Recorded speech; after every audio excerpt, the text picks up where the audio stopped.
जब हालात आपको तोड़ने लगें तो याद रखें, असल ताकत हालात को बदलने में नहीं बल्कि खुद को बदलने में है। दोस्तों, आज खित्ते के मौजूदा हालात के बायस हर शख्स डर, खौफ, बेचैनी, बेयकीनी और बेसुकूनी की कैफियत में मुब्तला है। तो यहाँ सवाल ये पैदा होता है कि इन हालात में एक आम इंसान क्या करे?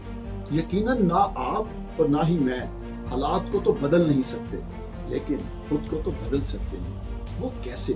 इसका आसान नुस्खा ये है कि हम सब यकीन कामल के साथ अपने अमल, जुबान, कलम, दिल और दिमाग के साथ हक के साथ इस तरह खड़े हो जाएं कि चढ़ जाए कट के सर तेरा नेज़े की नोक पर, लेकिन यजीदियत की इताअत न कर कबूल। यकीनन हक के साथ खड़े होने से आप ना सिर्फ बेखौफ और पुरसुकून हो जाएंगे, बल्कि हर साजिश में सुरखरू होकर बातिल को झुकने पर मजबूर कर देंगे, क्योंकि बातिल जितनी मर्जी साजिशें कर ले, जीत हमेशा हक की हुआ करती है। शुक्रिया।